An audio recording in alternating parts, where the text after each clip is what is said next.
जय हिंद दोस्तों। ग्रीनलैंड पर कब्जे को लेकर अमेरिका और यूरोपीय देशों के बीच जो तनाव चल रहा है वो तनाव और गहरा होता जा रहा है और मामला अब यहां तक आ गया है कि जहां एक तरफ अमेरिका के जो मुख्य अधिकारी हैं, जो शीर्ष अधिकारी हैं, वो ये बयान देने लगे हैं कि अमेरिका के पास ग्रीनलैंड को अपने कब्जे में लेने के लिए सभी विकल्प खुले हुए हैं और अमेरिका का राष्ट्रपति जब चाहे तब वो वहां पर सैन्य कार्रवाई कर सकता है। इसका विकल्प अमेरिका के पास उपलब्ध है।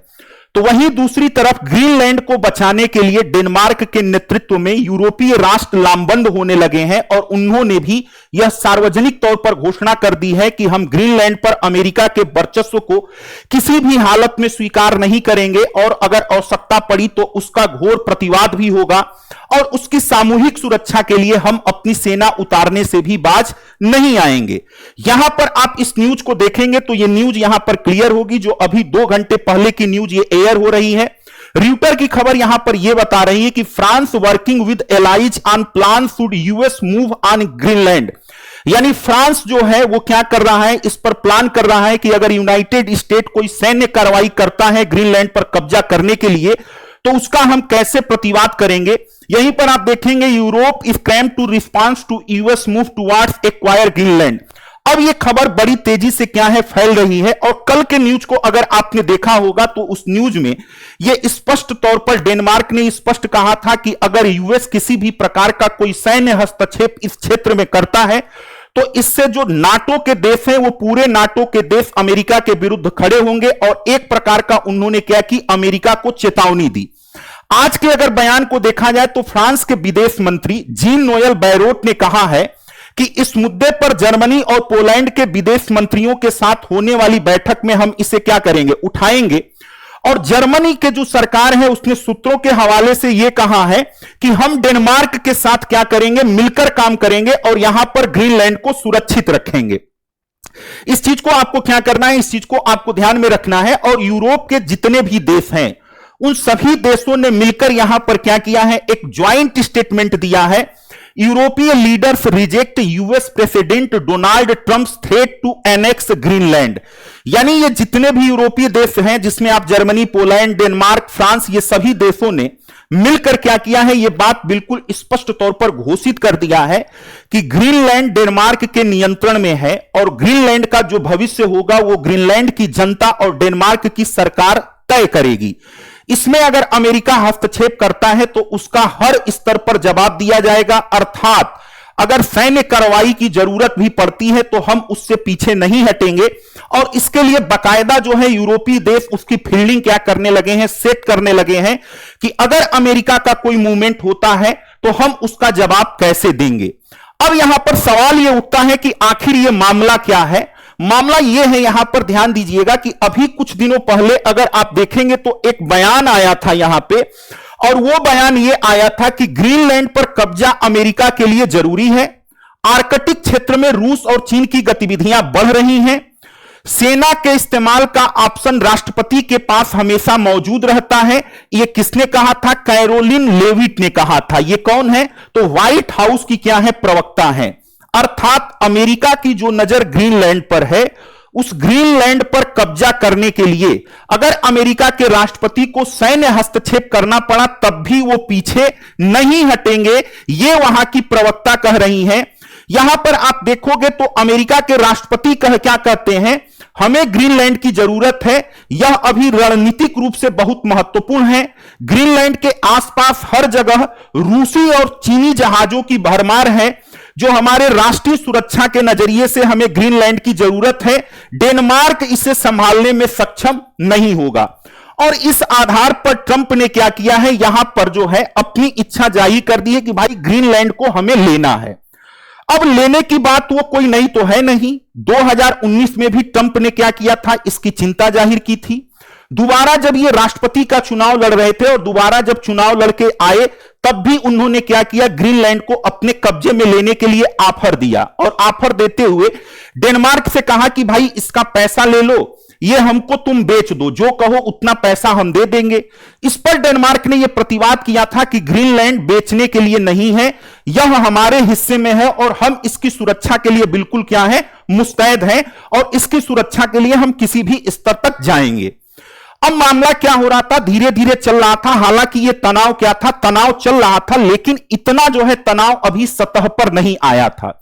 तो फिर आखिर ऐसा क्या हुआ कि अचानक मामला जो है युद्ध की शक्ल लेता जा रहा है। तो यहां पर आप देखोगे कि जब वेनेजुएला के राष्ट्रपति को इन्होंने सैन्य हस्तक्षेप के माध्यम से जबरदस्ती अपहरण करते हुए अपने देश में उठा के लेके अमेरिका चला आया, और इस लेवल पर उसको किसी अंतर्राष्ट्रीय स्तर पर भारी विरोध का सामना नहीं करना पड़ा, तो इससे इनका मन या जोश कहो या मनोबल कहो, ये क्या है, सातवें आसमान पर है। और अब ये जो है ग्रीनलैंड पर इनकी क्या है, नजर पड़ी हुई है।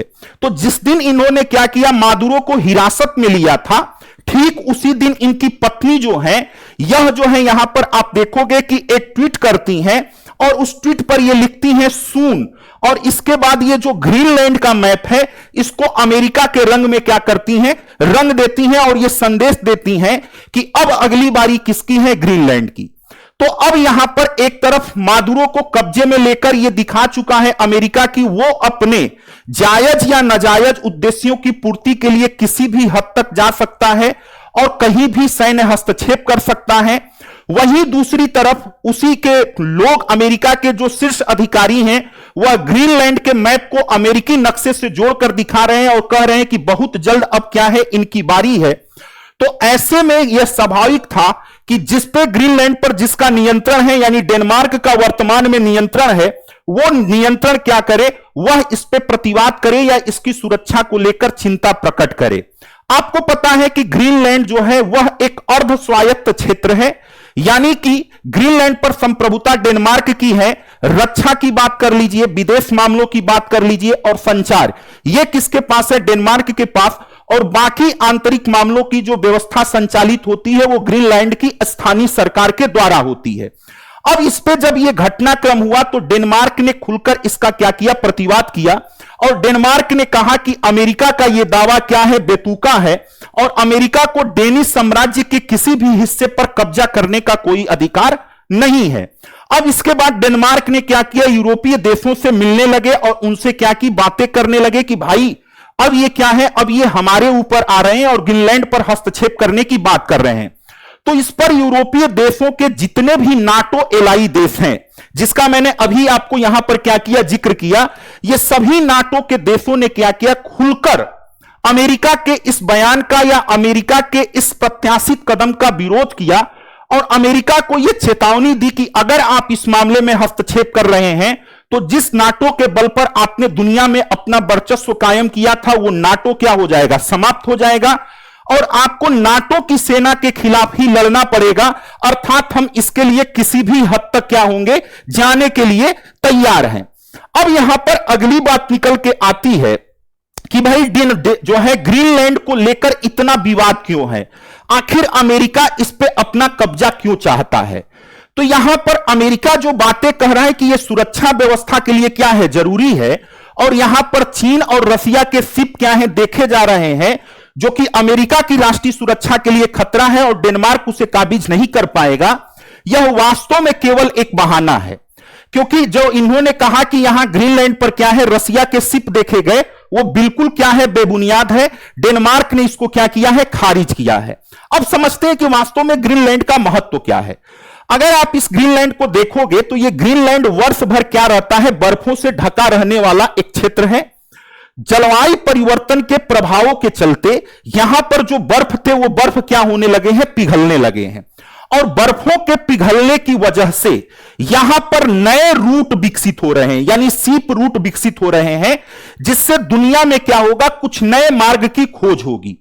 और इससे क्या होता है कि ग्रीनलैंड की जो स्ट्रेटेजिक लोकेशन है, या ग्रीनलैंड की स्ट्रेटेजिक लोकेशन काफी महत्वपूर्ण हो जाती है।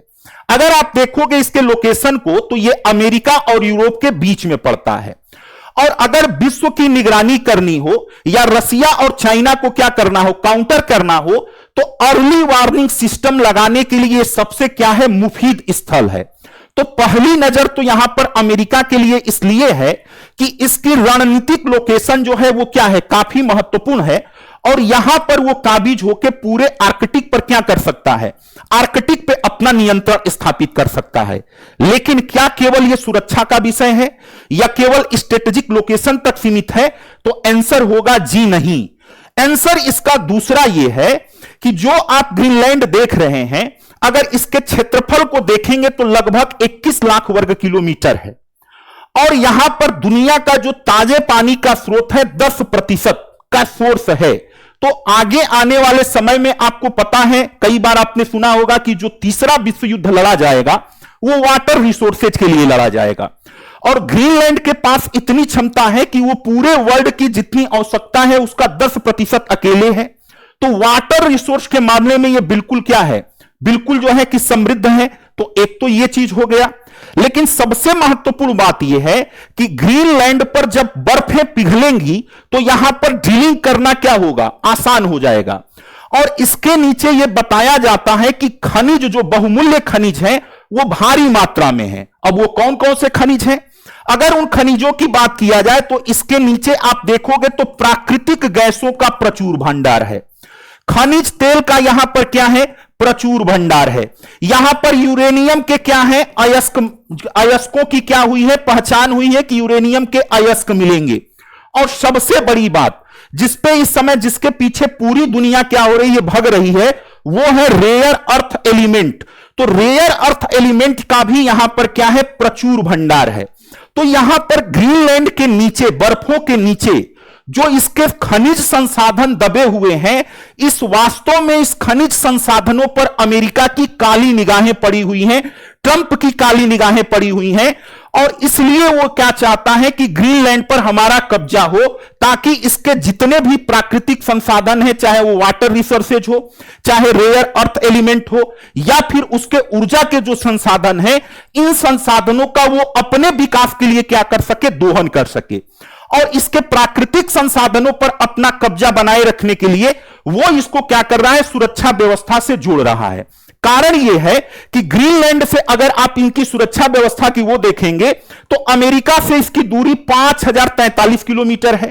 तो अगर यहां पर चाइना पहुंच भी जाता है तो इससे इनकी सुरक्षा व्यवस्था को कोई डायरेक्टली, प्रत्यक्ष रूप से कोई नुकसान नहीं है।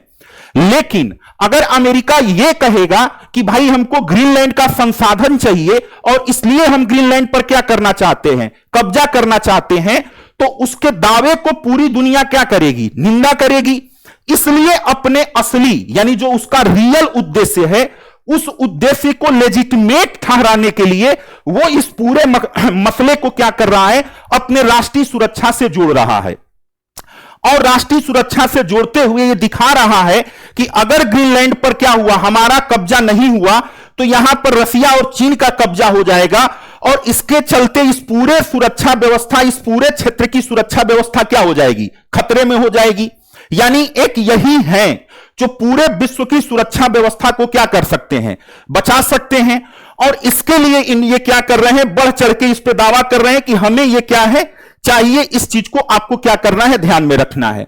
अब यहां पर जो ग्रीनलैंड के प्रधानमंत्री हैं जेन फ्रेडरिक निल्सन, इन्होंने स्पष्ट तौर पर यह बयान दिया है, हमारा देश बिकने वाला नहीं है, हमारा भविष्य सोशल मीडिया की पोस्ट तय नहीं करता है, यह तस्वीर अपमानजनक है, राष्ट्रों के बीच संबंध आपसी सम्मान और अंतर्राष्ट्रीय कानून पर आधारित होते हैं, यह हमारे अधिकारों की अवहेलना करते हैं।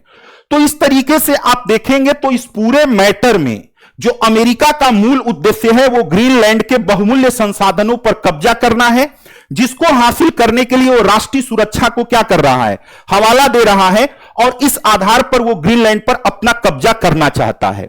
अब चूंकि उसका मन क्या है, इस समय बढ़ा हुआ है, क्योंकि उसने वेनेजुएला में हस्तक्षेप किया और उसके ऊपर कोई कार्रवाई नहीं हुई, तो उसे लग रहा है कि हम ग्रीनलैंड को भी क्या करेंगे, इसी तरीके से हथिया लेंगे।